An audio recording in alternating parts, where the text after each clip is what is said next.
Hello and welcome to Crucible of Words for more dedicated legacy action. Today I just had an itching to play a little bit of Delver, and I saw this list that came 9th in a challenge and was played by INF, who is one of the better Delver players out there, and it played actual factual Delver secrets. So this is really scratching the itch that I have, so here we are. Generally speaking, the Delver decks these days tend to be Dragon's Rage Channeler, Cori-Steel Cutter, Murktide as their plan. This one having the Delver in, so it's going a little bit lower to the ground, is kind of interesting, and I want to see how it played out. So this is just a straight up blue-red bill. We're not splashing a third colour for any drives or anything. The aim of the game is tempo here. So we're trying to play an early threat and then pressure our opponent, disrupting what they're doing. So we've got Force of Will and Daze to kind of keep some of their spells at bay. We've got some lightning bolts that can go to creatures and then turn and go to face at the end. Same with this chain lightning. Unholy Heat doesn't get to do that, but it just kills creatures rather than going to the face. But it can kill bigger stuff. We've also got a Borrower to bounce something out and have a nice tempo play. And we've got the suite of Brainstorm, Ponder, and Preordain. We do have a Mishra's Bauble here. So we've got 4 of these that are going to help trigger our Cori-Steel Cutter, whilst also fixing the top of our deck for Delver Secrets and surveilling with Channeler. So there's a nice little bit of synergy tucked into just a general tempo shell here. And I'm excited to give it a whirl. We've got 4 Wastelands, we have 1 basic land, 1 Thundering Falls, and the full 4 Volcanics with just a bunch of fetch lands to grab them. This is also a 19 land list. Back in the day when we used to play Rug Delver, it used to be an 18 land list. So things have changed a little bit, and we can sort of leverage our lands a little bit more because we've got things like Cori-Steel Cutter and Murktide Regent as top ends, so getting flooded out isn't quite as bad, especially when our 19th land is a Surveil land. Sideboard wise, what do we got here? We've got various counter spells. We've got Hydroblast, we've got Pyroblast, we've got Force of Negation, and we've got Consign to Memory, so we're going to be countering various things in various matchups with those. We've got Null Rod and Meltdown to deal with some of the artifact decks. We've got Grafdigger's Cage and Faerie Macabre to deal with the graveyard decks. We've got another Unholy Heat, we need to kill some creatures, and we have a Price of Progress to help just get over the line versus some of the decks that want to be going a bit later and playing a bunch of non-basics out. So, kind of good old-fashioned tempo. It's not quite the Rug Delver I used to play back in the day, but what is, right? Deck looks pretty solid though, and I'm excited to see how actual Delver Secrets performs in the current meta. Alright, like, subscribe, do all those nice things to help me out, and let's do some delvering. For free, fast and secure worldwide shipping on high-end singles, classic products and full sets, check out 3-for-1 Trading. Whether it's the legacy or pre-modern that I play on this channel, or even vintage and old school, they've got you covered. Find them through the link in the description of this video and use my code COW3 for free worldwide shipping on your first order over $500 or euros. So, what does our hand look like here? We have the ability to play a little resource exchange game and then land a Murktide. So we can do a little bit of dazing, a little bit of chain lightning. We can surveil away. So this is going to be what, 1 land? Sorry, 1 card in the graveyard, 2 card, 3 card, 4 card, 5 card. That's enough for Murktide with what we have in hand. Like, there is a temptation when you play tempo to try and mulligan into a hand that's got, you know, a turn 1 play. I don't necessarily think that is essential for what we're doing. I'm treating this fetch land as a cantrip, and I think that makes this okay. So we've got a little surveil land action that we can pull in our opponent's turn. We can try and see what they're playing, and then we also have a bit more information about what we're trying to surveil towards, which I think is a nice place to be. Ancient Tomb. Okay, so we could be looking at... okay, just a Soul Guide Lantern. That's fine. Makes the Murktide line a lot worse, but they have to fire this off at the right time to get it going. But if they don't see black mana, they're quite likely to fire it off before we get to Murktide. Another Daze. How useful do I think the Dazes are going to be here? Not especially. Our opponent's going to be like a big mana deck, so... Okay, a Wasteland. This is going to be our plan here. Let's just keep our opponent's mana down, and hopefully they won't be able to land anything good. If they'd have had a Grim Monolith in their opener, they would have played everything, so I don't think that's a problem. And the more we use these Wastelands, the better our Daze is going to be. A Workshop, a Pithing Needle. This is going to name Wasteland, I think. We could have dazed this, but I don't think that's necessarily where I want to be right now. I think we need to try and hit a big payoff spell. If they're only playing 1 mana lands, the Daze is going to have a lot more targets. Oh, they named Scalding Tarn. Huh. That's an interesting one. Alright, we're going to ponder first. Have the most information before we choose what we're doing with our turn. Dragon's Rage Channeler is excellent. The Force of Will, pretty useful too. I wish we could draw it right now, we can't. So I think we go... Do we go Brainstorm on the bottom, or do we put Brainstorm in the middle? We're definitely drawing the Dragon's Rage Channeler and playing it off of this Volcanic. We're not able to shuffle as easily with the Brainstorm as normal, but we can Brainstorm next turn and just get some velocity moving. So this is going to be card number 4, and then next turn we could play the Murktide, potentially. So does that mean we want to keep the Force of Will in hand? We could keep the Brainstorm in hand and have like an emergency, but I think the Daze should get us through this next turn cycle. Kind of a tough call here. We definitely want to be getting some pressure though. So it's just a case of which order we stick these. Are we going to have blue for the Murktide? I think our opponent is likely to crack the Soulguide Lantern, so I'm not going to try and keep the blue up for the Murktide, which means we're putting the Brainstorm in the middle. So the reason for this is we're probably going to want to Brainstorm next turn. Because we want to Brainstorm next turn, because we don't think we're going to be able to Murktide, it means that it just works out better for us this way. Now, if our opponent does something where they just sleep on this Soulguide Lantern, a Candelabra of Tornos. Again, this is a lot of mana, but they don't have a lot of lands. Okay, they really don't have anything going on here. Are they just going to let us play this Murktide? They are. 1, 2, 3, 4. So, I guess if we Wasteland first, then see if they crack the Soulguide Lantern, and then we can get a 5/5 in. Alright, they're just letting us get the Murktide. I was not expecting this to happen, but we're going to try and capitalise on it while it's here. So we have a Daze to get us through this turn cycle, but I think a Daze is going to get us through this turn cycle when our opponent doesn't have any lands. And then next turn we can do the Brainstorm. Okay, there is no next turn. We successfully did our thing. So we had a game plan from the start, disrupt our opponent a little bit, and then land the big guy, and that basically worked. To the sideboard, I would like a Null Rod, please. I would also like this Meltdown. This Price of Progress is going to be good for a bunch of damage, generally speaking. We want to be able to counter their spells. There is an argument to play Grafdigger's Cage here, because if they have a Mystic Forge, they can't cast the cards from the top of their library. So this has text. Whether or not we want it, I'm not sure. What are the things that don't look great here? So Lightning Bolt kills Glaring Fleshraker, as does the Lightning Bolts. Lightning Bolt, Unholy Heat, and Chain Lightning. These all kill the Fleshraker. However, the Lightning Bolts can go to face, which comes quite relevant when you got the One Ring kicking around. The Unholy Heat is an instant. The Chain Lightning is a sorcery. So the Lightning Bolts are 100% staying in. But then you get to these bits and it gets a little bit sketchy. If we're bringing in Null Rod, are we trimming on baubles? Probably trimming a couple. That gives us a little bit of space. The Force of Will is obviously a must here. We can probably trim a cantrip in a Preordain. Do I think Daze are particularly useful in this matchup? Not really. On the draw, it's kind of a little sketchy. So let's take out a couple. Maybe we take out the third Daze. It's either third Daze or one of these red spells. I think it's going to be the third Daze, because we have a whole bunch of counter magic we bring in, and our blue count looks fine to me. Let's just check to make sure we're doing our work properly here. 23 blue cards is plenty. Okay. We'll try this. I'm not going to board in the Grafdigger's Cage for specifically Mystic Forge, which tends to be a 2 of, with 1 in the board these days. Okay, we don't have immediate interaction, but we have the ability to dig quite hard with pressure.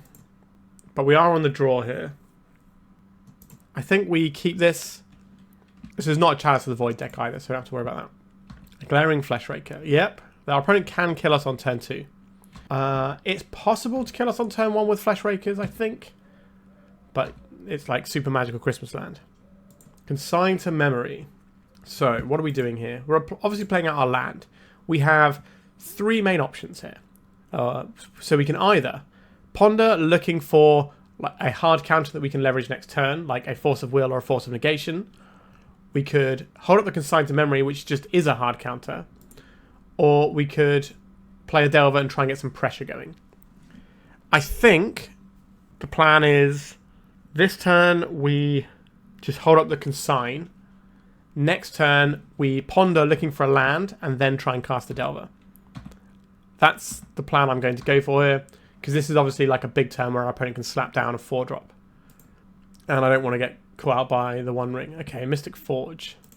I will counter the Mystic Forge here. So our opponent's deck is just going to keep landing Haymakers, or trying to land Haymakers, and we need to have answers for them. So we're going to take 2 from this Fleshraker after already taking a little bit of ping damage from the ability on it.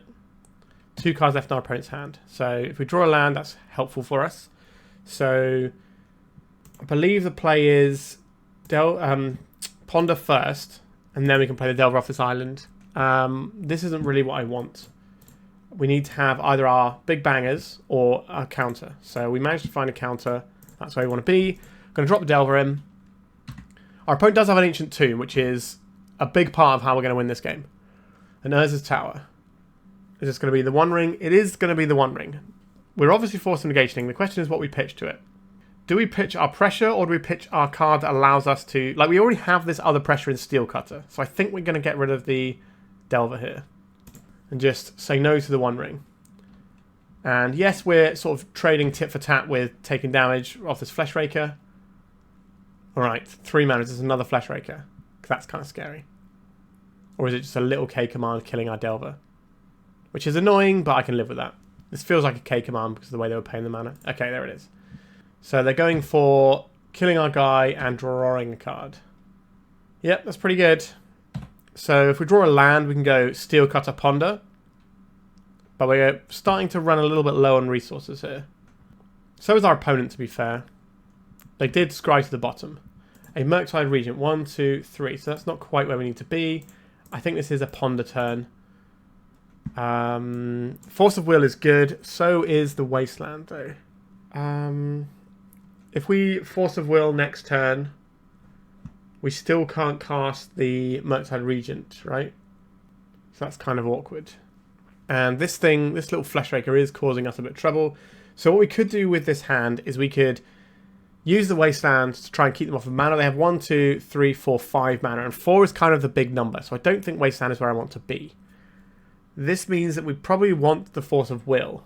But then how are we winning this game after that? The turn after...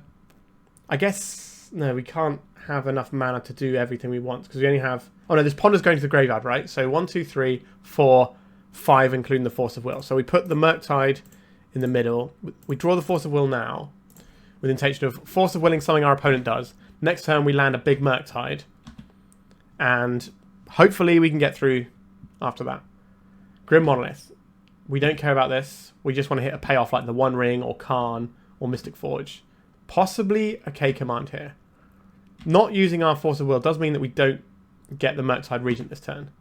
Which is not ideal. Maybe they'll... Okay, cast a spell that we want to counter spell. Alright, that is exactly what we needed there. Now our life total is getting somewhat on the precarious side. But our opponent is out of action right now.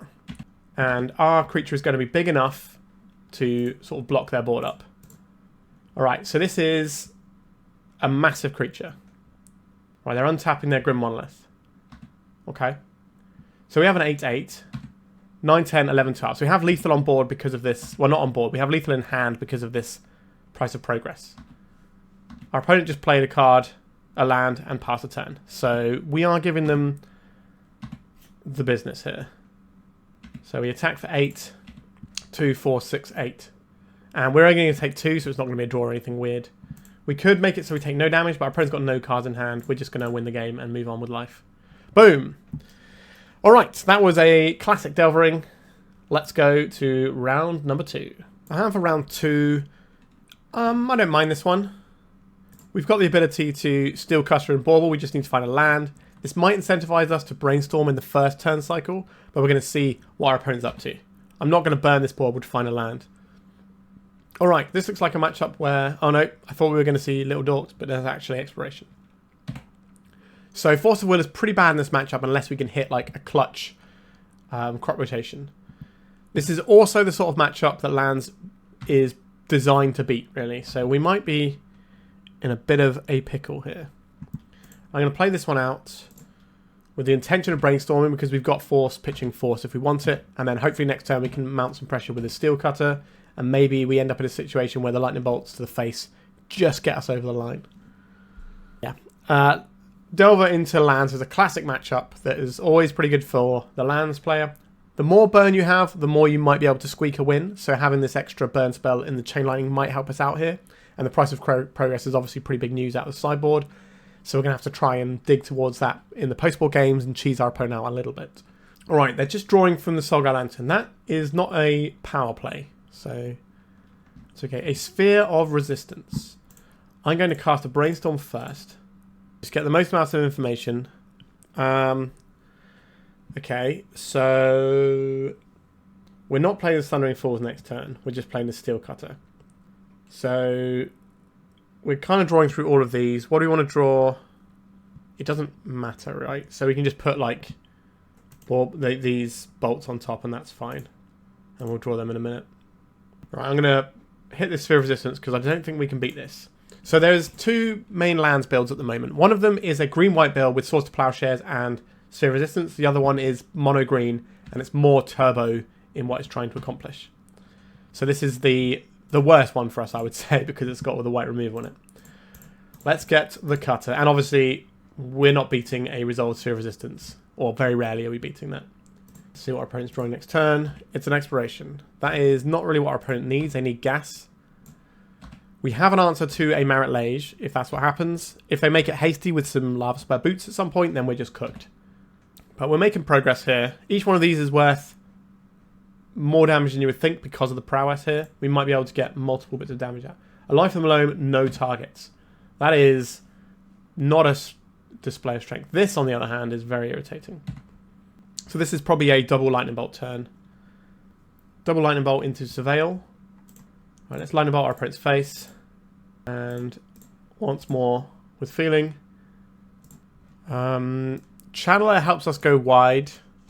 Isn't bad. We do have the ability to double spell next turn if we keep this Channeler. I think I will keep the Channeler. We can also just play it and equip it as well. So we're going to get him for 2 damage this turn and put our opponent to 8.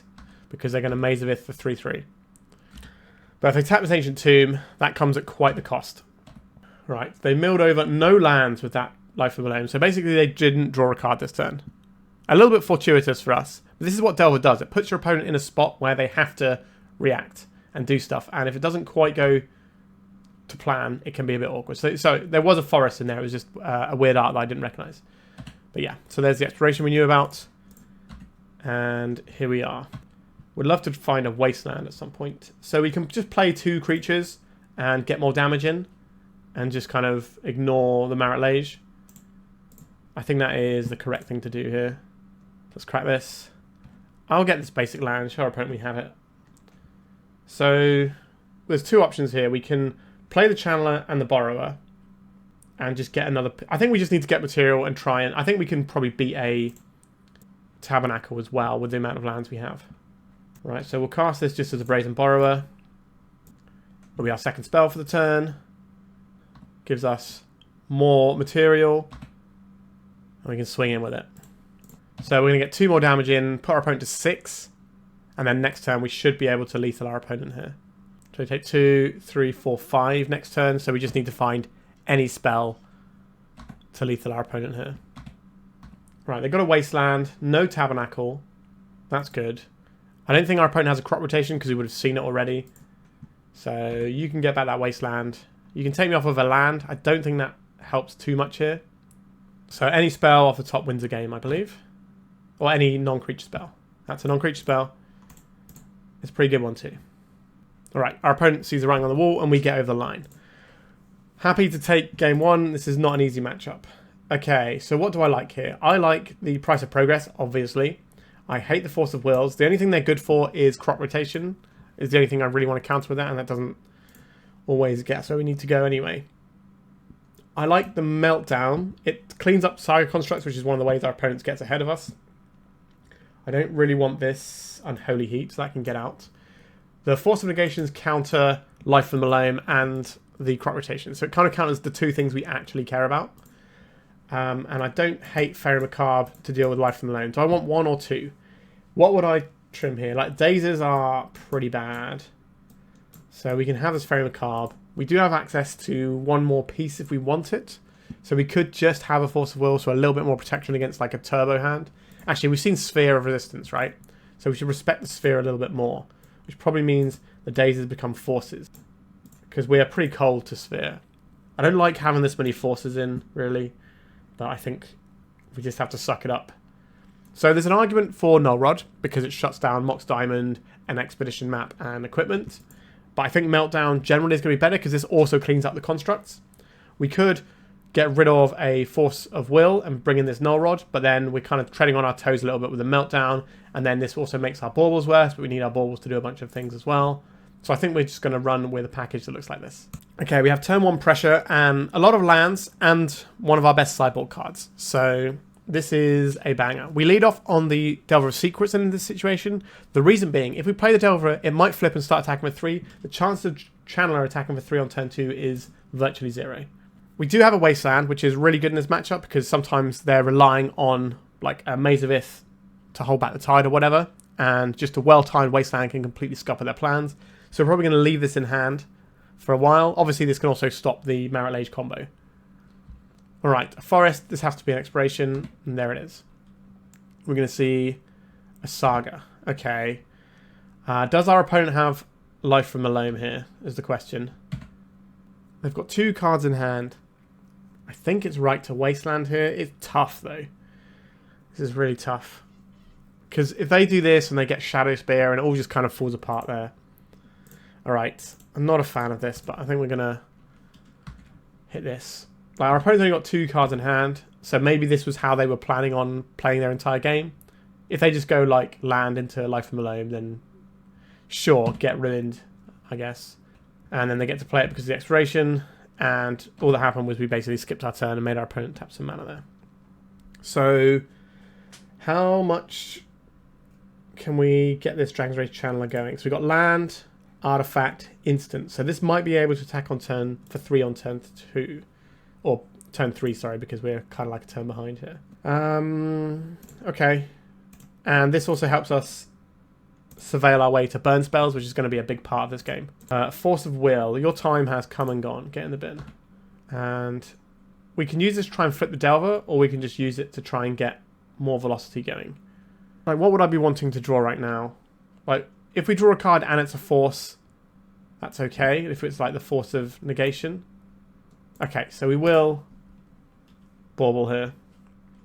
There's another Saga, not the one I want. Because these are also lands that disappear, so they're not going to stay in play and just get us cheesing our opponent with a price. If we... Okay, so we drew a Force, but it's the wrong one. But if we draw a... If we end up in a situation, sorry, where the matchup is, like, probably not winnable, then I don't really want to show my opponent the price. Because if this is the thing they know they're playing around, it does change things. Like, they might have an inclination we have it, but seeing it is very different to thinking about it. So that is a Tabernacle at Pendrell Vale. I think we are going to die soon. And a Wasteland and a Tabernacle. Okay, so we get our basic and we deploy the Delver. This game is pretty over, but maybe we get a cheese off at some point if our opponent plays out too many lands. So this is basic island, please. If they got a Ghost Quarter, that'd be pretty funny. So we'll play out the Delver. 2, 4, 6 damage we've got from this price. We need our opponent to have a lot more lands before we can cheese them. And we can't just fire off a Lightning Bolt, because then our land gets wastelanded and then we don't have the red source to cast the price. So we need to be very careful with how we deploy our red sources. Like, our odds of winning this game are kind of like 10-15% maybe. We're not doing great. However, it's not 0. And you can never count Delver out because it's got very powerful tools at its disposal.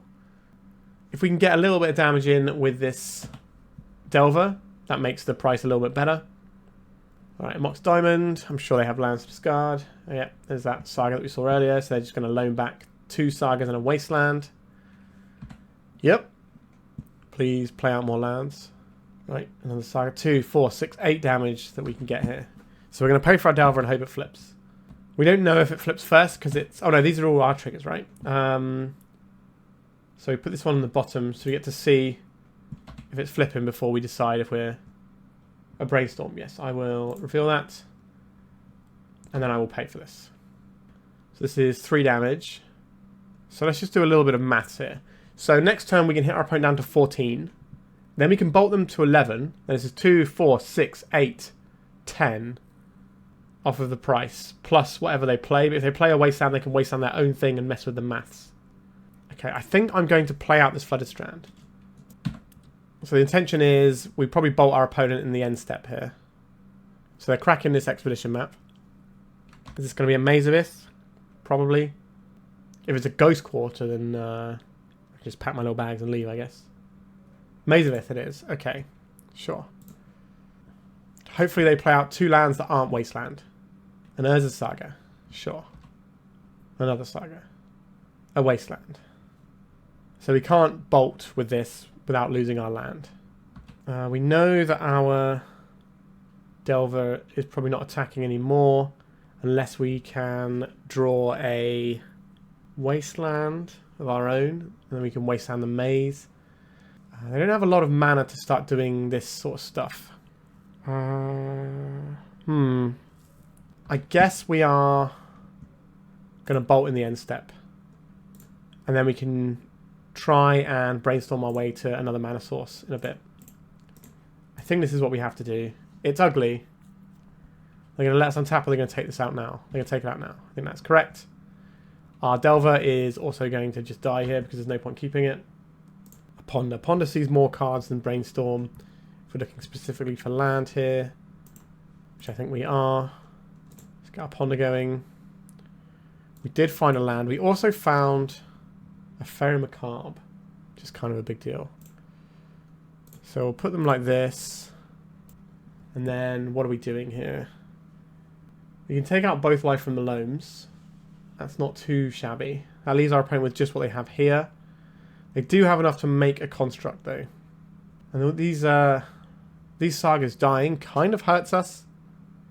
So I could take out the Wasteland and the Life from the Loam. So we'll Life from the Loam, put a bunch of lands into play, and that kind of keeps us going. This is a weird blind, but I like it. We're trying to bait our opponent into playing more lands so we can kill them with the price of progress. 2, 4, 6, 8, 10.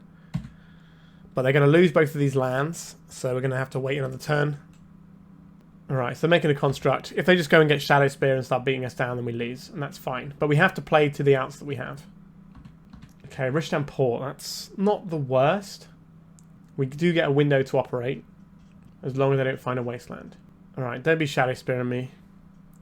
They failed to find an artifact card. Okay, does that mean they have the Shadow Spear in hand, or it's not in their deck? It's kind of the entire game hinges around this. Okay, so what we got? Port, Saga, Plains. You got it. 2, 4, 6, 8, 10. So maybe next turn if they play 2 lands we get to kill them. But we are in kind of an awkward spot here with our... because they're going to port us down here. So we have to play our land that is vulnerable to Wasteland.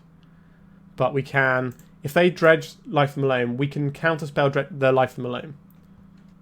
And then we can Price of Progress in response to their Rishdam Port. So we're hoping our opponent plays out 2 lands here. 2, 4, 6, 8, 10. You're going to pay for your guy? Probably. It's your threat. Yeah. They're paying with green mana. That's interesting. I guess they do have the Mox Diamond. But I don't know why you're not playing with the Caracas there, because this doesn't do anything in this matchup.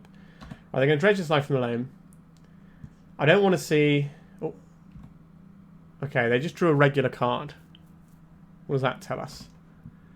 I don't know. Plains. That is not a non-basic. 2, 4, 6, 8, 10. Our opponent's doing good things, which is annoying for us. So what we can do here is we can brainstorm right now, looking for... I guess we can brainstorm in response to the port, right? That's probably better. Right, you're going to port us down? Right, so tapping us down. So if we brainstorm now, we could find a lightning bolt. So if we brainstorm with our basic island, then we could also just play a channeler. But if we miss on a red... sorry, if we miss on a blue card, that's really bad for us. What was on top of our library? Can I remember? I don't know if we know the top card of our library. Okay, I'm going to brainstorm now. We're doing it this way, so in case we find the lightning bolt right now. Okay, we did find the lightning bolt, and we found a blue card. This is about as perfect as it can go for us. Let's bolt our opponent to the face. Put them to 11. 2, 4, 6, 8, 10. We're getting close to the price of progress. We have a Force of Will, which is hopefully going to do enough. We need our opponent to not Life from the Loam a Wasteland into the graveyard. That's how we lose this one. Or if our opponent just doesn't play into what we have. And we're having a bit of a rough time. But we have a line that can potentially win us the game. But the fact that we've been going to the face of these bolts does tell our opponent that we're probably playing towards Price of Progress. So if they're smart, they should be able to work out what's happening here. Okay, let's see if they dredge the loam. They drew a regular card rather than dredging loam. That doesn't strike me as the act of somebody who's trying to play lots of lands and die to our Price of Progress, which is a bit rude. 2, 4, 6, 8. Oh, they have the loam here. What are they getting back? The Wasteland, Stage, and Saga with 2 cards in hand. 2, 4, 6, 8. I can't let them have the Wasteland here. That's the problem. Okay, we'll bide our time, and maybe they'll play some lands from their hand. No, I think our opponent just has us here. That Wasteland is so savage. The top card of our library is a Dragon's Rage Channeler. So this is the situation I mentioned earlier, where if we have the ability to Price of Progress our opponent, but it's not for lethal, we're not going to do it. So we're now playing for a draw, perhaps? They let us have the price. What does that mean? They didn't put us down. So I could play a guy in chump block. Is that good enough? 2, 4, 6, 8. So they have to play 2 lands, and one of them has to not be a Wasteland. Is that better than playing out this guy? We're not dead on board. If they do that second main phase, that really sucks for us. Are we supposed to just play out the Channeler, then our opponent dredges the Wasteland, and then takes out our land, and then we draw a land off the top? I think that's what we have to do, because our opponent is playing in a way that suggests that they know that Price of Progress is a thing that can happen. Like, a worse player would have already lost this game.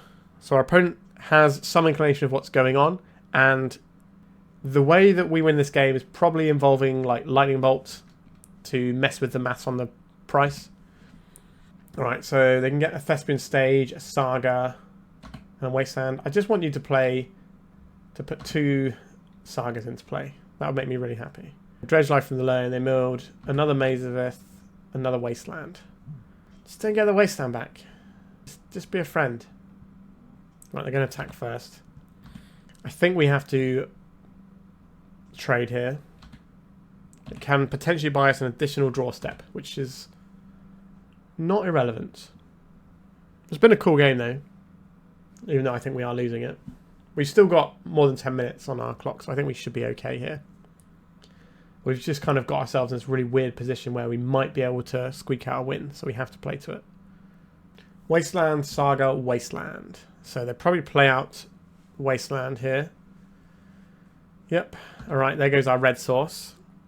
Then what? A Saga. Alright, 2, 4, 6, 8, 10.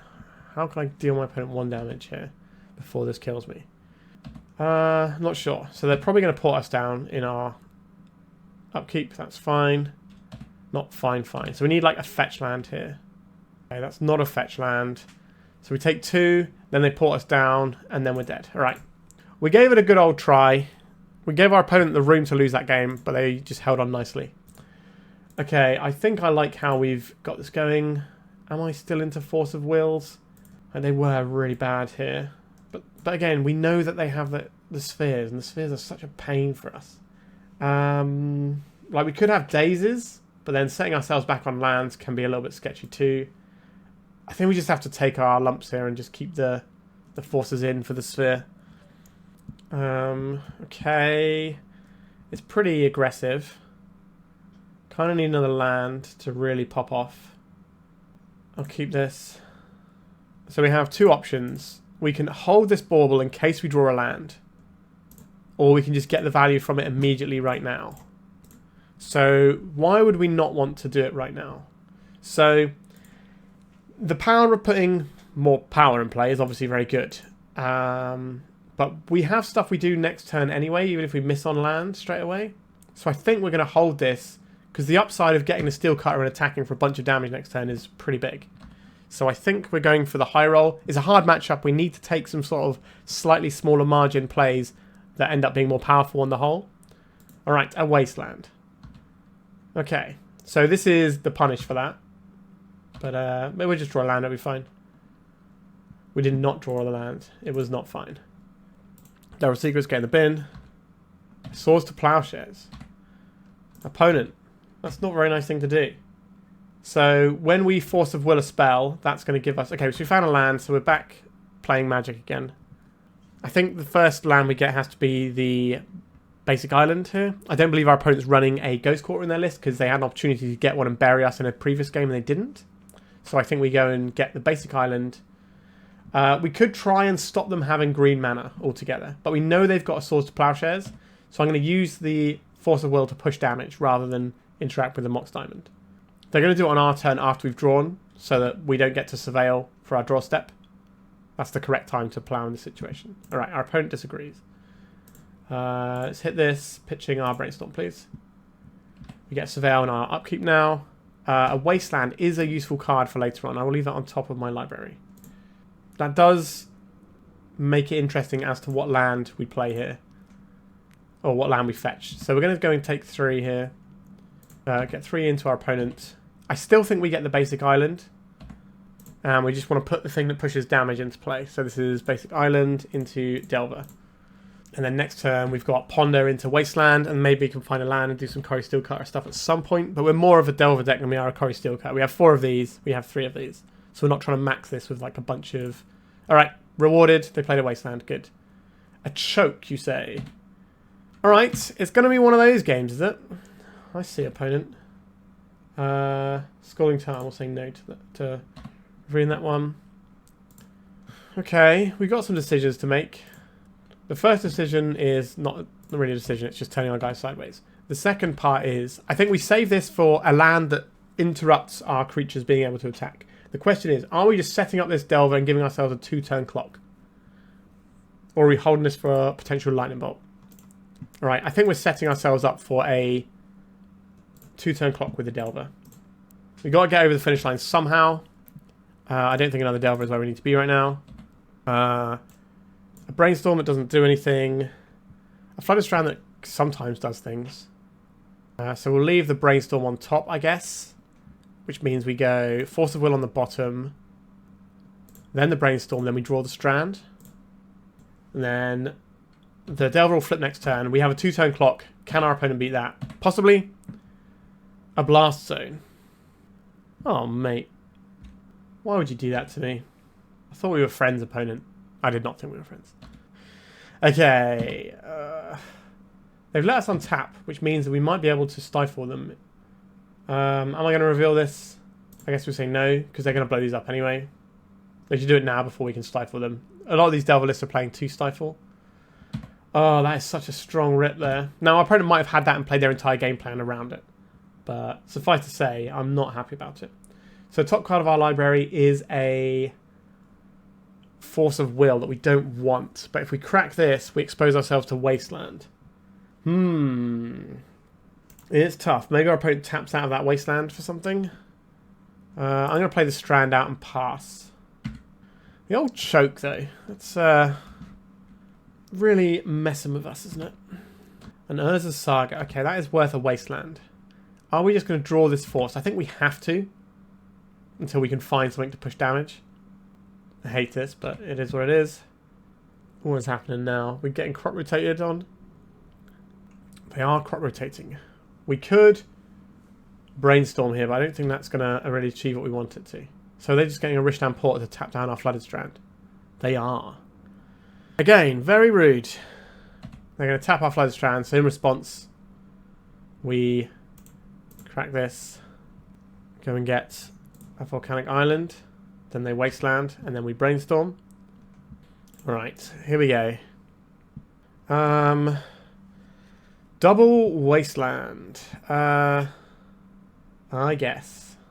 So, get rid of this. And we can draw the Wasteland next turn, is fine. Do we just need to get through this pile of cards? I think the answer to that is yes, which means we're playing the Bauble. And then we're going to take out our opponent's Saga. So let's just see what's on top of our opponent's library here. Boseiju Who Endures. Okay. If we can take out enough of our opponent's lands before they draw the life from the lane, we might be okay. I don't think we're going to be okay. But like I said, this is a tricky matchup for the poor Delver. Alright, that's a land that we can't interact with. That's cool. A Faerie Macabre. Okay, that's not without merit. So, we can hold up this Wasteland and try and push damage. If we can find a red source, we can play the Cori-Steel Cutter and maybe get some things going. But while they have this Besage, the Cori-Steel Cutter is a very bad line. Maybe... Alright, I don't think we have to fire off this Wasteland now. Alright. I think I will fire off now, because if they have a Wasteland and Wasteland are Wasteland, then we don't get the value off it. Do they have a... They did not have a crop rotation to go with it. That's nice. I guess we know... No, we don't know this swords. This swords went ages ago, didn't it? So we know they have just the Besage in hand. Windswept Teeth, that is not a life from the loam, so that's something. We're now drawing fresh cards as well, so an attempt can be made. Alright, a Murktide Regent will win the game on its own if we can play it. It's just going to be huge and dome our opponent for a bunch. And then maybe we finish them off with some kind of lightning bolt. Our opponent does have access to Maze of Ys in their deck. They have access to Swords of Plowshares. It's an uphill struggle. Okay, they're bidding over a Dark Depths. Makes sense because they don't have anything to go with it right now. A Sylvan Library. Well, that's almost certainly going to beat us. You don't see a lot of Sylvan Libraries in Legacy these days. So we need to hit fetch land here. We did not hit the things we wanted. We also have to make a decision if they do find a loam about what we're doing with our Faerie. Are we taking out some of their targets so you don't have access to a tool they might want? Or are we taking out the loam after it's in the graveyard? It's kind of a bridge we'll have to cross at some point, I imagine. I think the answer is we just lose, but we'll see. Alright, this feels like a loam. Loam plus library is also pretty gross. Alright, so we're getting here Wasteland, Saga, Depths. So they have another Wasteland. This is the port that I'm actually more concerned about here. They don't have... I guess we take out the loam rather than anything else here. I hate it, and I think we're losing. 2, 4. Yeah, we're a long way off of trying to kill our opponent with some sort of price of progress at some stage. A Bauble. Do we need to cycle through our pile of cards, or do we need to hold it? I think we need to cycle and try and find the lands rather than holding it up. Okay, a Swords to Plowshares. That's devastating, isn't it? Because we do have to get rid of this loam because we can't beat the port here. Weirdly. Let's get rid of those two. I'd be amazed if we won this game. So they're going to get access to Plough. They're also going to have Besage. We know they've got a Wasteland, so they can do like the whole Besage, your fetch land, and then Wasteland, the thing that comes out of it. So we never get up to 2 mana. Not that getting up to 2 mana is going to make a difference in this stage. Alright, they have a Thespian stage here. We are done. Alright, well, I think we fought a good fight, and there was a lot of good like gamesmanship there in terms of like the different lines we're playing to. Like we're playing to this line in game 2, but our opponent was smart enough to realise that's what we're playing to and isn't playing out a bunch of lands. So I think that was a really good showcase of the matchup. And, you know, the ways that you can squeak a win out and the ways that you can avoid losing with lands and stuff. On to round 3. Okay, this is a little bit land heavy for what I would like to keep. But we do have access to this Ponder. Just think, if we mulligan and get the same hand but with one less land, it's the same hand. So I think I am going to mulligan this. I like this hand enough. I'll keep this. What are we getting rid of? It's probably Preordain. It's the weakest of the cantrips. I think we are probably in a position of... Okay, I was going to say getting a basic, but we might have to be firing off an Unholy Heat this turn because our opponent is doing some Eldrazi stuff. Okay, Unholy Heat does not clean this guy up. Not yet, anyway. So this is just 4 damage on turn 1. That is quite a hit. A Daze. So on the play, this would have been a real good hand. On the draw, we're getting punished a little bit. So what do we need to do? We're probably in damage limitation rather than trading, although what we could do is play the Delver. If it flips next turn, then we can block this. But I think we just need to ponder here. And we do have to get a red source. We don't have the luxury of playing around that, I don't think. This isn't any order in shuffle. We're looking for Lightning Bolt. We're also looking for ways of getting more land.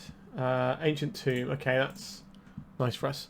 I think on the whole, this matchup is actually reasonable for Delver. But when the Stompy deck does its big Stompy thing super early and does it well, it's going to hurt basically any deck. And that's why Eldrazi is winning the second most amount of events right now in Legacy. A Glaring Fleshraker. They have one floating, so dazing this would be a mistake. So how much are we getting hit for here? Is it everything? It kind of looks that way. So what? 7 damage. Yikes. Okay. So we have land, sorcery, artifact. If we can put an instant into the graveyard, then the Unholy Heat will kill this. I think this is the bigger priority right now. So that means there's 2 ways of doing this. We could play the Unholy Heat after playing the Wasteland. Daze our Unholy Heat, pay for the days, and then that will mean that we have Delirium on this and this dies. However, that uses a lot of our tools and sets us back. I think the correct play here is to Brainstorm to get the instant into the graveyard and then try and hit a land that we can then cast Unholy Heat with. Okay, so we missed on the thing we wanted. That is pretty devastating. I think we just lose now. I don't know how we're supposed to get through this. I guess we can try and slow their roll by taking out the Eldrazi Temple, but we're going to 1 this turn, so fetch lands are off anyway. So we kill this, we chump block here, and then we die. Alright, so we can daze this. The problem is, on the next turn, we can kill a creature, but they still have lethal, because we're going to hit us for loads, so we are just dead. Sometimes the Stompy stomps you a little too hard. Okay, so this is a matchup where I would like access to Consign to Memory, alongside the Unholy Heat. It's another piece of removal, that's nice to have. Our opponent does run Chalice of the Void. How do we want to interact with Chalice of the Void? Also, these Force of Wills are pretty bad. The Daze is also not great, because our opponent is a Chalice deck. Sorry, not a Chalice deck, a Cavern deck. I think we probably need the one-of Meltdown that we can look to. Do I like Dazes more than Forces? I don't really like the Dazes. Our opponent has a lot of mana. And then, do we want any of these things? So the one thing I'm considering from this pile is the Price of Progress. I guess we can probably take out Preordain here as well. So the Price of Progress can just dome our opponent for a bunch. Maybe get us over the line. I'm kind of thinking about having a third Force, because it does still hit things like K Command. I think that's probably better than one of the Dazes, given our opponent's ability to have a lot of mana. But they do have like 4 drops, so you can still catch stuff with Daze. You just don't want to be Daze flooded. Okay, I think this is what we're working with. Generally speaking, we have evasive threats. We have a bit more interaction than they do, so we tend to get over the line. If they have hands that have the Ancient Tomb as one of their core mana sources, that usually ends up being really good for us, but the hands they don't can be a little sketchier. Okay, well this is obviously a mulligan. It's got no lands.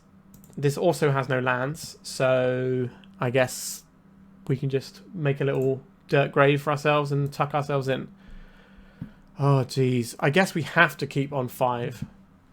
But this is not pretty. What doesn't look good? I think we need to keep the Daze. We need to keep the Ponders.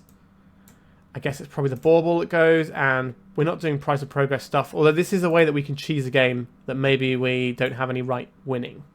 And this is a singleton. Is it better to keep 2 Ponders, or this card that we can't necessarily cast, but does actually attack our opponent and do useful things? That's a toughie. If we keep 1 Ponder, and then Ponder, miss on land, and then never hit our next land drop, we're going to feel real bad. We have a lot more interchangeable threats, and this can find whatever. Alright, I think I'm going to put back the channel. I think I've convinced myself. I'm not feeling confident. We are on a reduced amount of resources, which is not a great start. Okay, so we have Delver, Wasteland. So if we put Ponder on the bottom, we draw the Delver. Next time we can play the Delver. It'll flip to the Ponder the turn after. That seems okay. Yeah, so next time we draw the Wasteland, so we can play Delver and then Wasteland something, which makes our Daze more relevant. If we have to Daze something this turn, then that's also fine. Cavern. Okay, we're probably not dazing anything. Are they going to cast anything here? It could just be a Chalice. It's kind of weird hanging out the Cavern like this, when this is like a premium Wasteland target for us. Right, they don't have any 2-drops, so we get to Wasteland our opponent here, and then we get to make a 3-power flyer. And we hope that our opponent's next land is an Ancient Tomb. When they tap an Ancient Tomb and we daze a spell they cast off of it, that is real chef's kiss stuff. Alright, they're probably not playing anything this turn. The problem with the Eldrazi deck, it doesn't have a good 2-drop. What it really needs is just a 2-mana 2/3. Sorry, a 2-mana 3/3 guy. Maybe you give it some like random text, I don't know, Menace or something, I don't know. But like, that would be exactly what this deck needs, because sometimes it just sits there on turn 2 and doesn't do anything. And that kind of sucks. Alright, so we say yes, flip over the Delver. We'll cast this Ponder that our opponent knows about. Keep digging for more action, please. A Lightning Bolt is a good piece of action. Interacts with our opponent pretty profitably. So I will bury the Ponder. I will put the Bolt on top. Then the Tarn. This way the Bolt can't be taken from us. I'll play this out and I'll attack for 3. Being able to pick off Flesh Raker or the Line Breaker is really key. Alright, a Cavern. Daze no longer a good option. This is probably why they hung out the first one. But what are we playing here? Just a Flesh Raker. Do you have any follow-up? No. Alright, so we're going to draw this Lightning Bolt. We're going to attack our opponent for 3. I'm going to crack this to Lightning Bolt my opponent. I think we should probably Ponder first, just in case. Sorry, when I say Lightning Bolt opponent, I mean Lightning Bolt the Flesh Raker. This is not really great, is it? I think it's an Enyor and Shuffle. Okay, Brainstorm. Never sad to see that. Let's just... So there is an option just to keep going face and try and race them that way. That's something I would do if they had an Ancient Tomb in their board, but they didn't. The Wasteland is pretty good here, but we should be able to Brainstorm into another source. A Chalice of the Void, X equals 1. Alright, I'm going to force them to tap this Wasteland. Okay. This is not an ideal situation. A Volcanic Island. Okay, I think we'll play this one out. Bash for 3. We could get 6 damage in right now, but that's not quite good enough. And we have the second land, so I'm okay. Maybe they tap out for a 4-drop here. Alright, they're just going for this, are they? We have enough stuff in our graveyard for a Murktide, so I'm not going to bother playing this Brainstorm into the Oblivion. But if our opponent doesn't answer our creature, they will just die to it. Alright, another Wasteland. Okay. That's pretty good. Kind of needed a little bit more out of our Delver. We needed one more hit, really, I think. We do have the Meltdown that we boarded in, and there is a Brazen Borrower in our deck. So we have 2 answers for this chalice that we can't dig for those answers.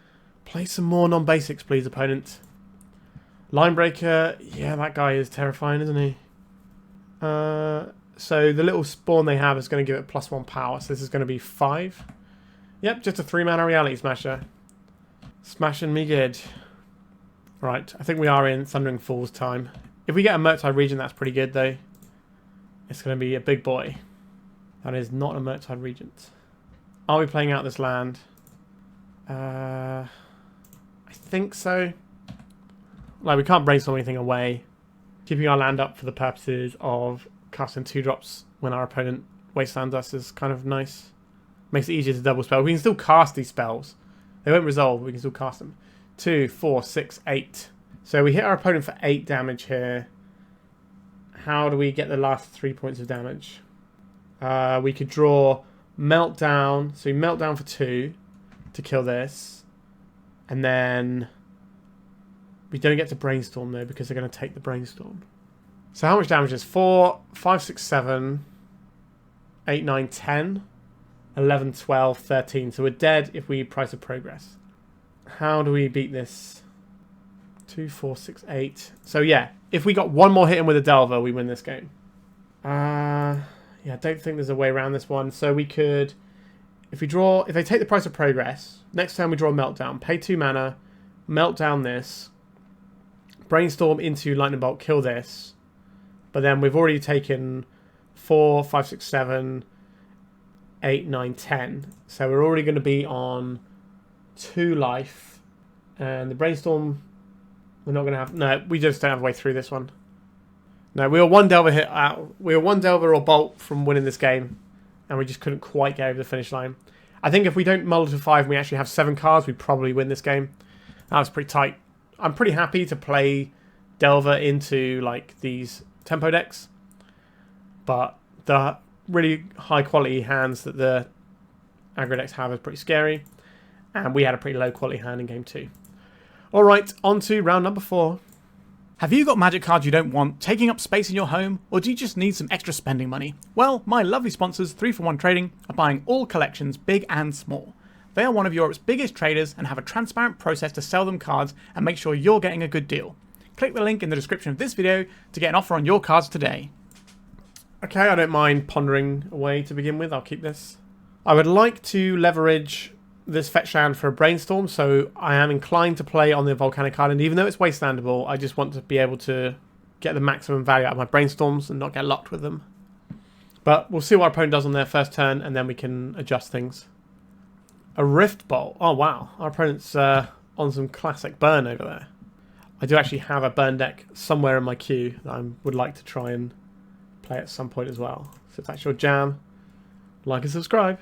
Okay, so Wasteland, no bueno. So we probably want this Cori-Steel Cutter. It's a lot of pressure once we get some more stuff going. So I guess we just go Cutter, Brainstorm, and we can fetch the Wasteland away next turn. Now they might have something like a City of Brass that we care about. Sorry, not City of Brass. Barbarian Ring. Sorry. So we're going to get hit by a Rift Bolt. Yep. But we can line and bolt creatures. We can Daze if we have to this turn cycle. I'd rather not, but if we have to. Right, just to the dome. Sure.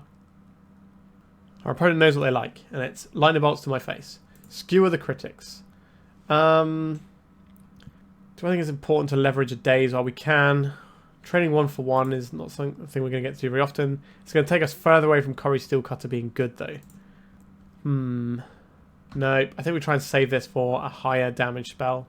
The 4 damage ones, or recursive damage, maybe. I think we just play out this Volcanic Island. We can hard cast a Daze. Oh, what am I doing? Am I supposed to crack the fetch land? Sorry, two in my head a little bit there.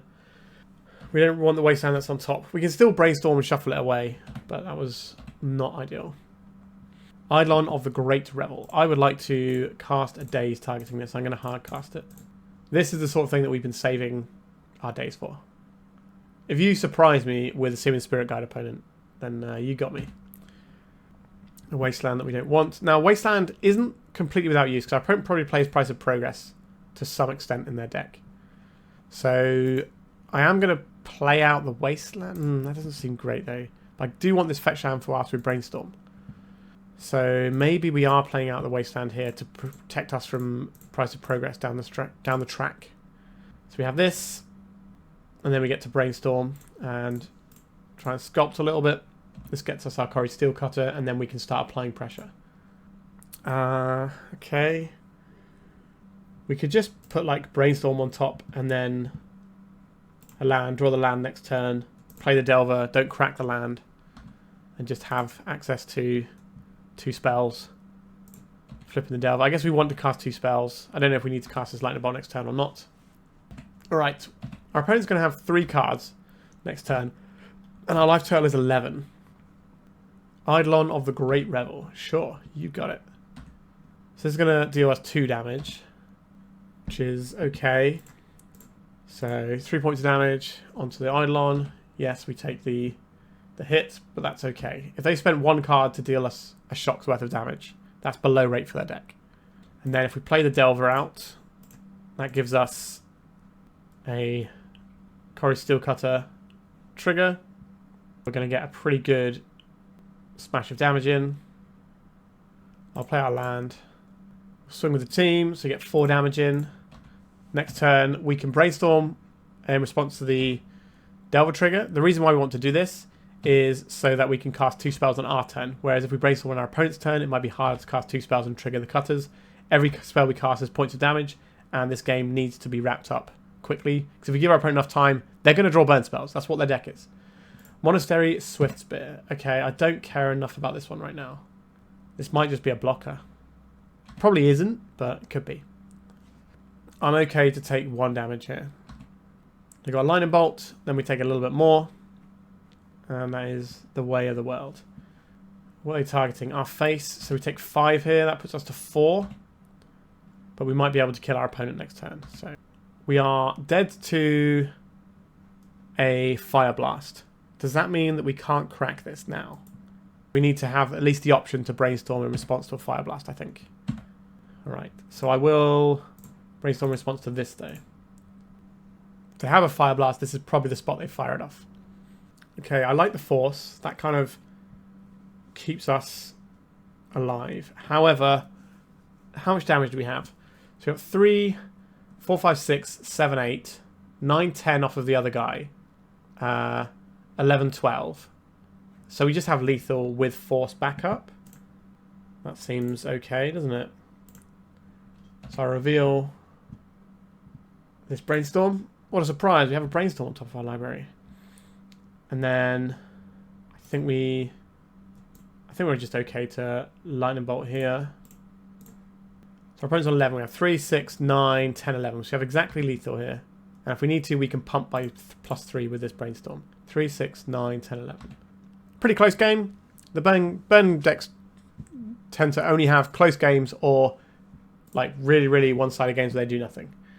So, how do we want to deal with this? Hydroblasts, please. I would like them. I would also like this Unholy Heat to deal with some of their early drops. Dazes are fine here. Our opponent's playing pretty low to the ground. We should usually be able to find purchase of these. Brazen Borrower not so good. Like, we don't really care about bouncing their things. An Evasive Beat is not the worst, but I think that's okay. Force of Will, we give up 2 cards to prevent 3 damage usually, but there are some scary things that we don't really want to tussle with, like the Eidolon. Wastelands, I think we're quite happy cutting a couple of Wastelands. We are a Cori-Steel Cutter deck though. But I think like the Wastelands aren't going to find very many targets apart from our own lands in response to a Price of Progress. I think this is fine. Our deck is in some ways kind of similar to our opponents. You know, we're trying to get the game done in a certain amount of time. We're trying to leverage our tools and just get the game won. We're aggressive. We've got a bunch of burn, etc., etc. But we have like manipulation and ways of like dealing repeated damage in a much better fashion than they do. Because 3 power flyers that Sculpture draws are pretty good. And obviously we have Big Daddy Murktide. Alright, we keep this on. I'm not a big fan of this Thundering Falls, but I think it's fine. The Goblin Guide. So we need to make decisions. Are we preventing damage by lightning bolting this, or are we getting a threat going? I think we probably just need to prevent damage. Like, we should win as long as we don't... Like, our job is not to lose the game, right? And then we should be able to win from there. Sometimes it will become like a weird race. If we're on the play, I think that's better, but we're on the draw, so... Let's see if the Flooded Strand... Sorry, let's see if the Goblin Guide can give us a free land.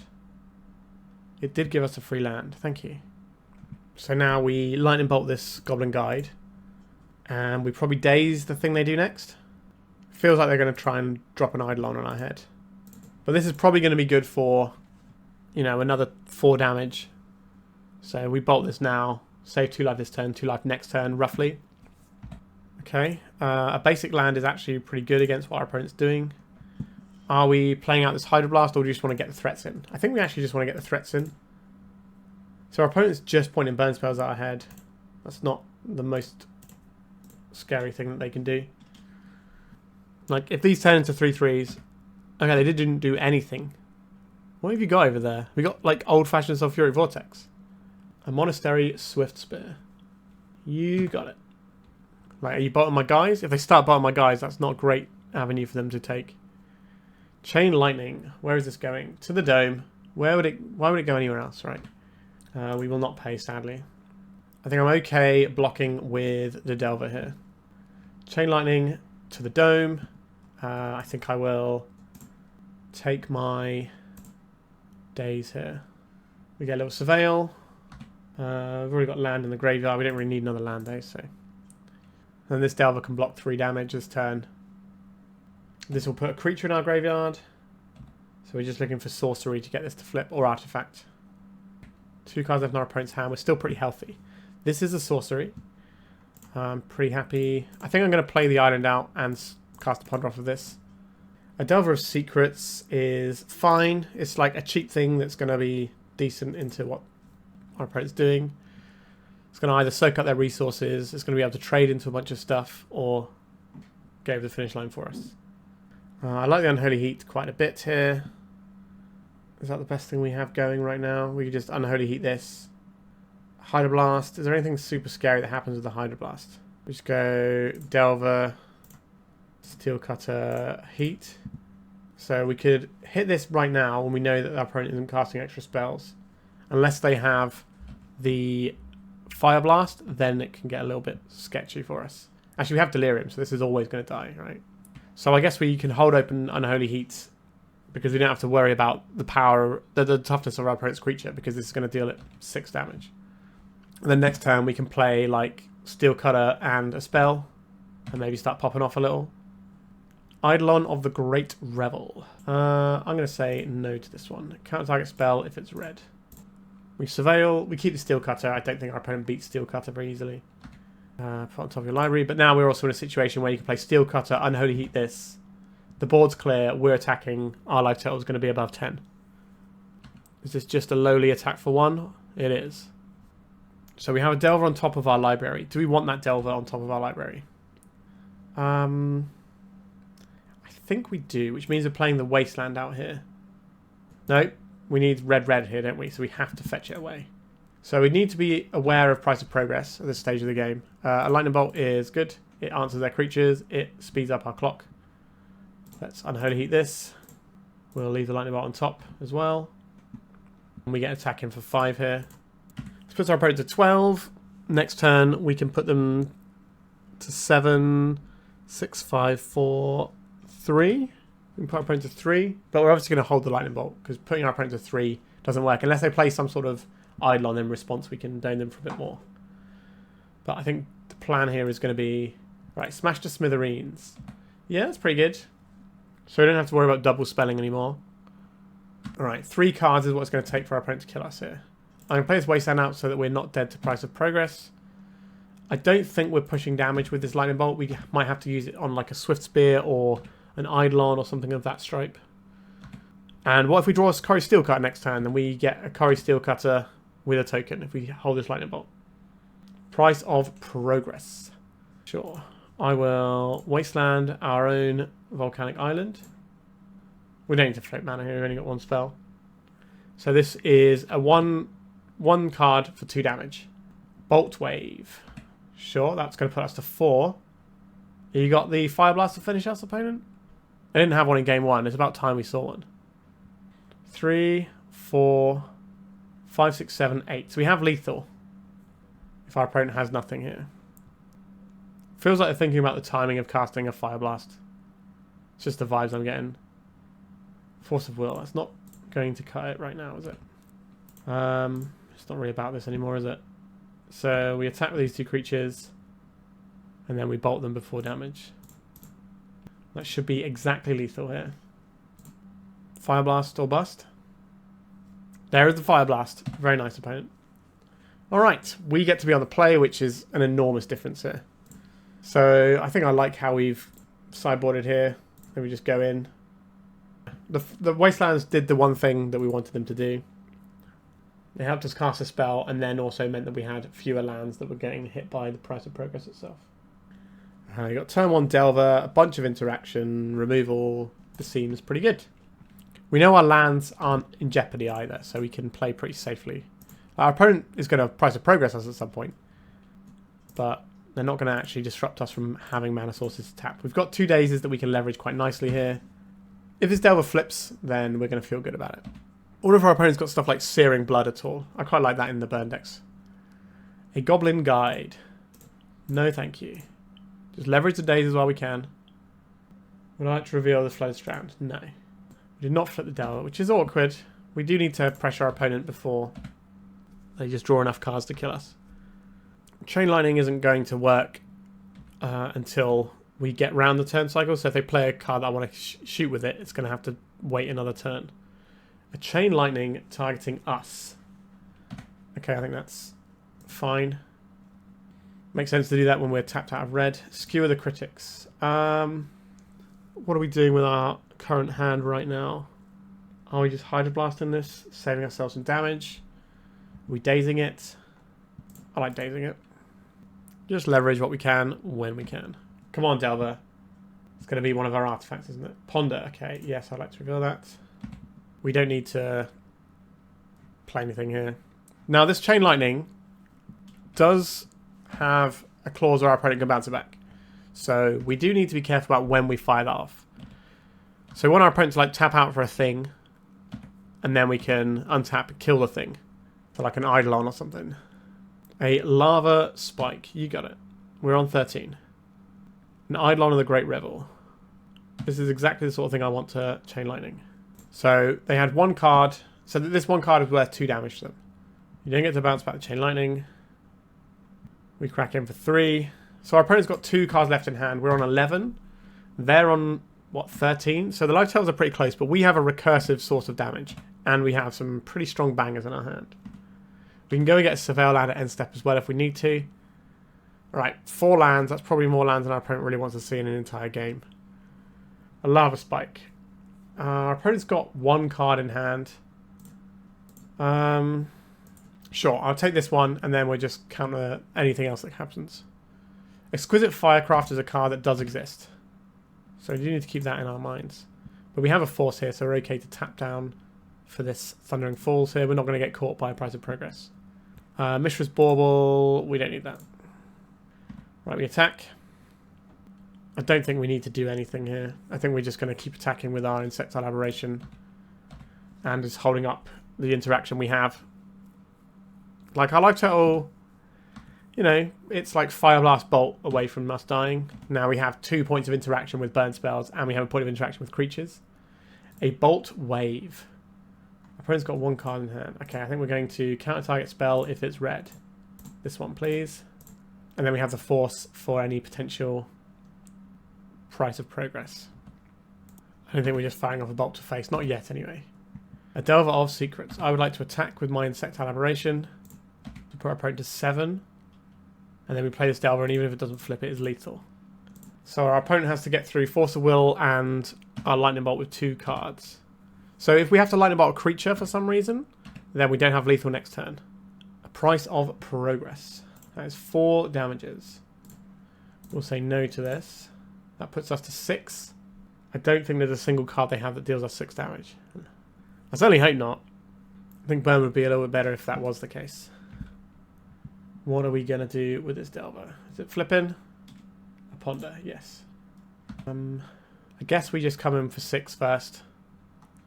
And then we can Ponder. I don't think our opponent's going to have a Pyroblast here. But I don't think it hurts to Ponder first, just in case. Any order, shuffle. Right, another Bolt. Let's just see if we can finish our opponent off here. Sorry, the Pyroblast I was talking about when we were attacking. So they Lightning Bolt our face. We go to 3, they go to -2. And that is the end of the round. No cards in hand. Nothing else is happening here. We got the GGs.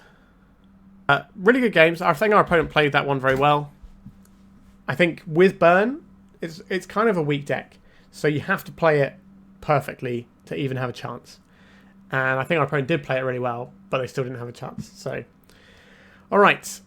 We are 4 rounds in. We are 2-2. We've had some really good games up and down this entire league, which is what you get from Delver decks, generally speaking. So we're going to the final round to see if we can stick a 3-2 on the board. We've got a Delver. We've got Force of Will to back it up. And then when that all collapses, we can just stick a big daddy Murktide. Yeah. This looks like a pretty good way to play Magic the Gathering. I am going to play this non-basic because I would like to leverage the fetch land with our Brainstorm. And our opponent is less likely to do some sort of Wasteland when they're facing down pressure on turn 1. Our deck is one that, generally speaking, doesn't want to be playing around Wastelands. We just want to be casting our spells. Occasionally there are times where you need the basic, which is why it's in the deck. But we're not trying to develop a bunch of stuff out. We're trying to put some stuff in and then keep our opponent off balance until they die. Ah, the old Bloodstone Mire. You don't see those in a lot of fair decks. Alright. We will not reveal this Delver of Secrets. Alright, I'll play out this Flooded Strand. I'm going to crack this now, because I don't want a window where our opponent can resolve something where we don't have Daze up. Because if they're playing Reanimator, I don't want them to just get an Entomb in and kill us.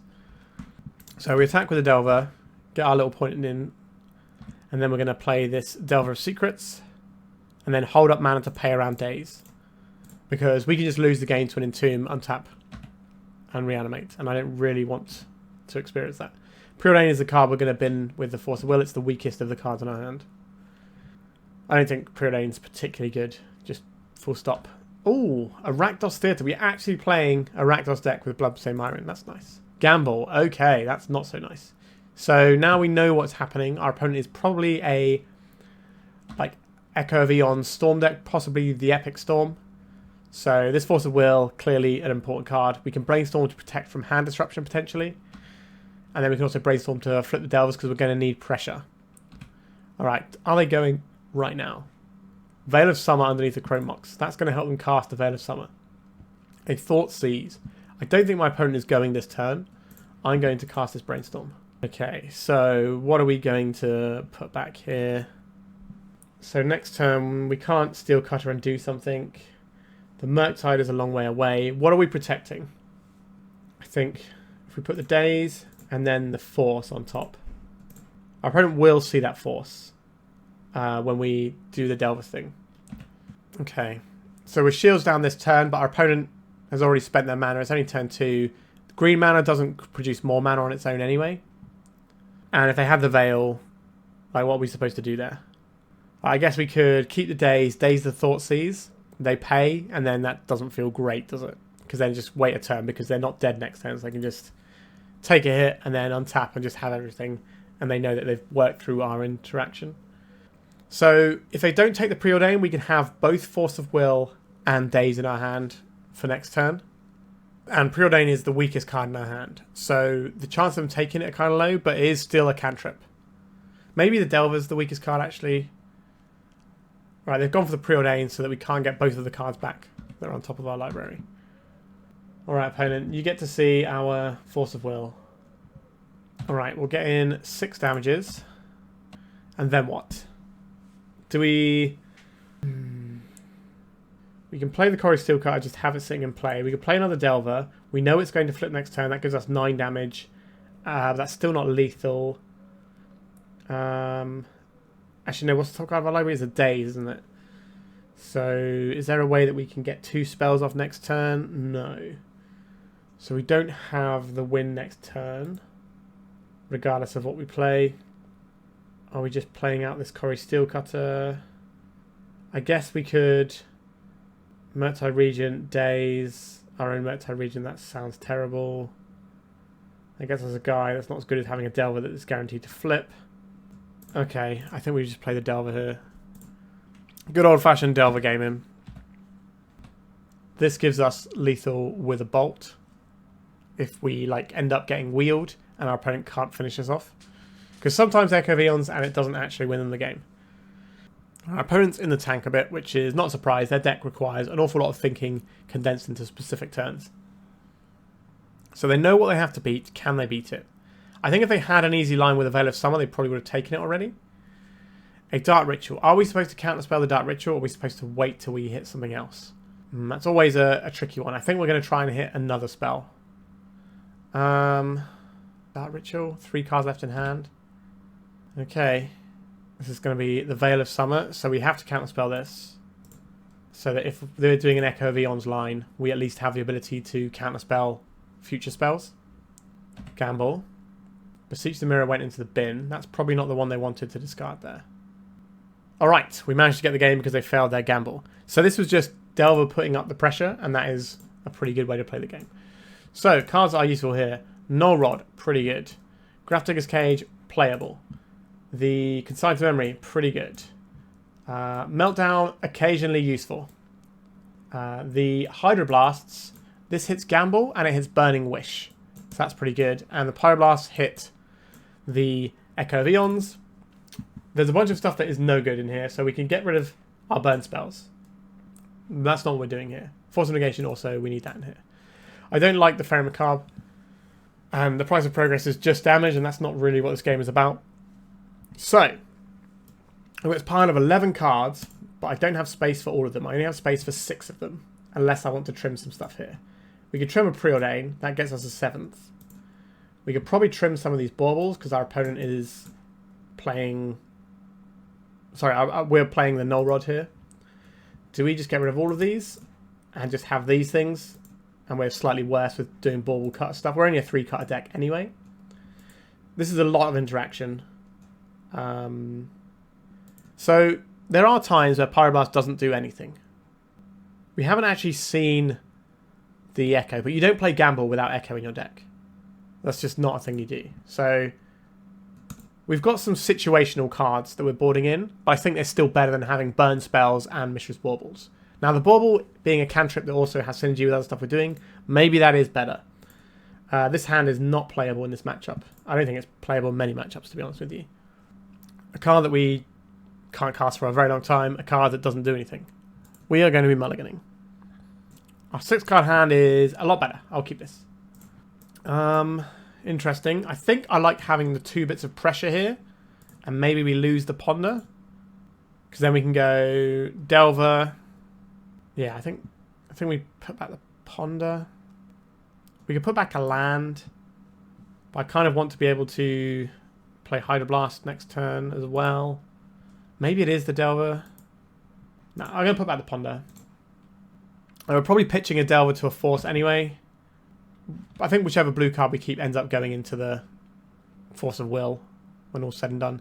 A Gamble, a Mox Opal, 4 cards left in hand, 3 cards left in hand with the Lotus Petal, 2 cards left in hand. They can cast Beseech, but they can't. Okay, so they've got 1 card in hand. They're just doing a Force of Will check. A Gamble. So we say... Do we say no to this? Do we want the Echo Vions in their graveyard? Can they play Runehorn Hellkite or something? I think we just force the Gamble here and leave them with nothing going on. We pass the Force of Will check. How do we lose this one? If our opponent draws another Gamble. So I'm going to play this Volcanic Island and pass, and then next turn we'll play the Delver. We should have put a land back instead of one of our blue cards now, but we didn't know we were drawing another land. Alright. This Hydroblast counters Gamble and Burning Wish, and that's pretty much all it does, but that is a-okay with me. Let's get our Delver of Secrets in. We can get a Surveil land at an end step if we need to, and maybe try and set this Delver up and get the beats coming. Looks like our opponent doesn't have anything, so we're going to go and get our Thundering Falls. Have 2 looks at flipping our Delver. A Dragon's Rage Channeler. I like the Channeler quite a lot. It doesn't flip the Delver, but I think it is keepable. We say no to this. So this just means that we're going to be able to have a lot more resources, or a lot more of the resources we want, because we're going to be surveilling as we're interacting with our opponent. So we've got Consigned Memory and Hydroblast up. So they're both situational things, but they can both win us the game if we hit them the right thing at the right time, as long as we have the opportunity. But having 2 things at the right time, okay, that's a bit unfortunate for us. But yeah, but having 2 situational things means that we're probably going to catch something in the overlap. Now, they take the one that matters here, and then we're in a little bit of trouble. So Consigned Memory can hit a Storm trigger. It can also hit things like Lion's Eye Diamond. Alright, looks like nothing else is going on there. Alright, Delver of Secrets.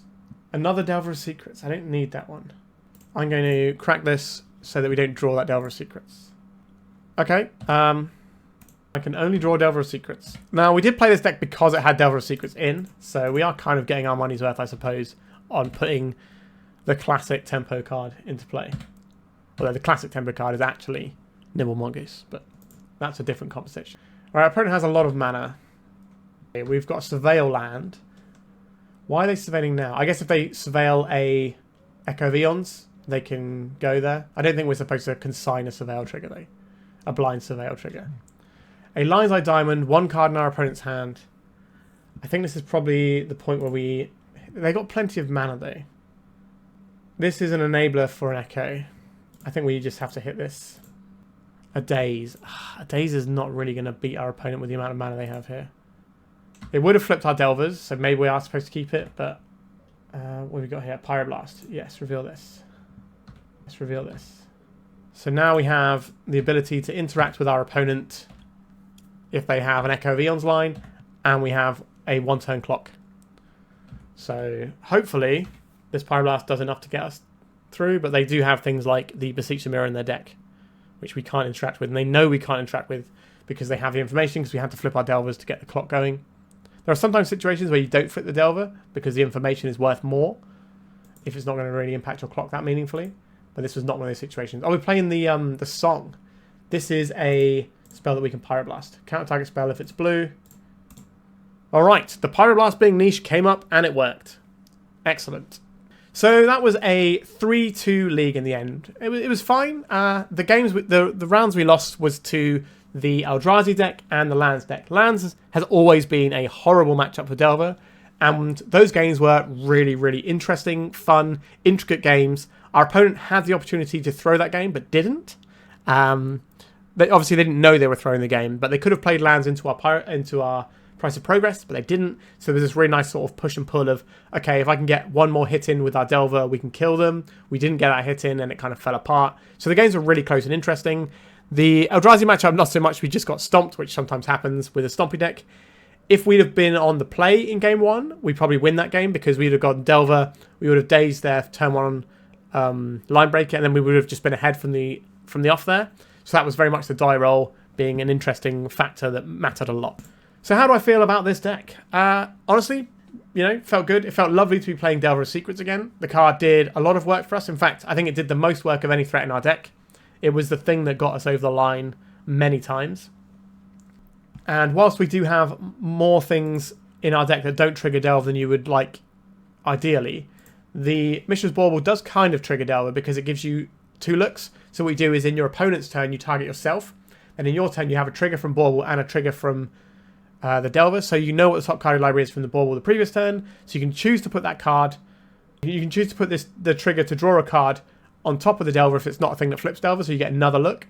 So even though we have 7 things that aren't triggering the Delver here, it's actually not as bad as that because these do help. I enjoyed having the Chain Lightning. I think, was it Bosch last week? I think it was Bosch last week that I was watching, and they were playing a blue-red Delver deck, and they said they liked the Chain Lightning as well, and I fully agree with them.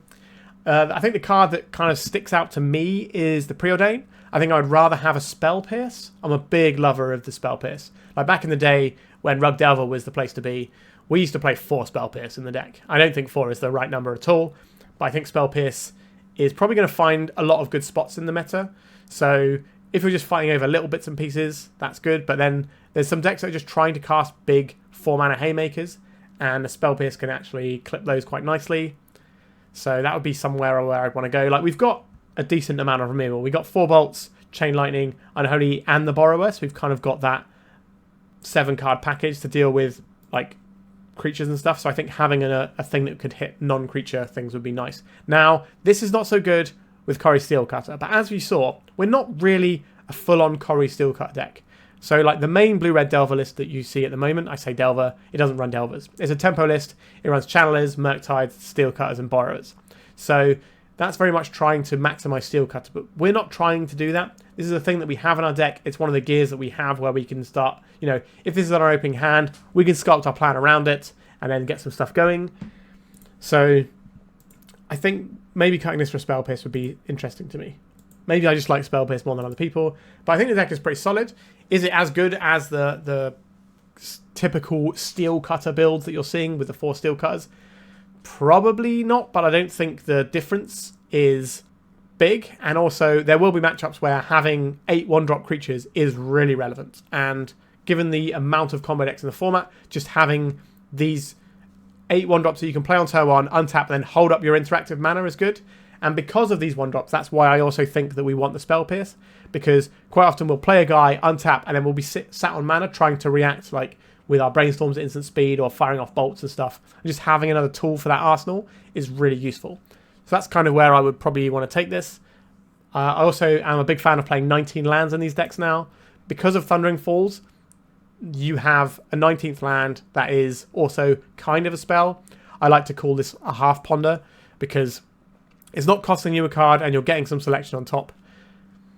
And just the ability to have this as a thing that you can fetch up is quite nice.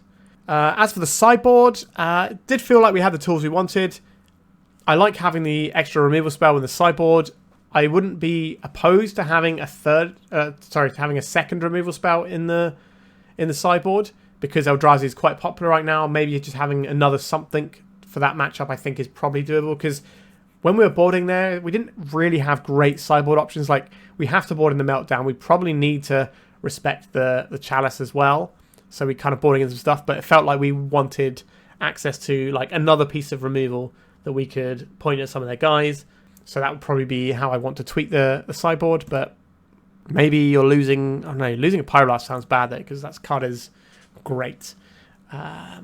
Yeah, it's hard to work out what the thing you cut for the extra removal spell is, because the list is quite tight. But that's just something I consider due to the nature of Eldrazi being a very popular deck right now. It's certainly cranking up in its play rate, but its win rate is really strong.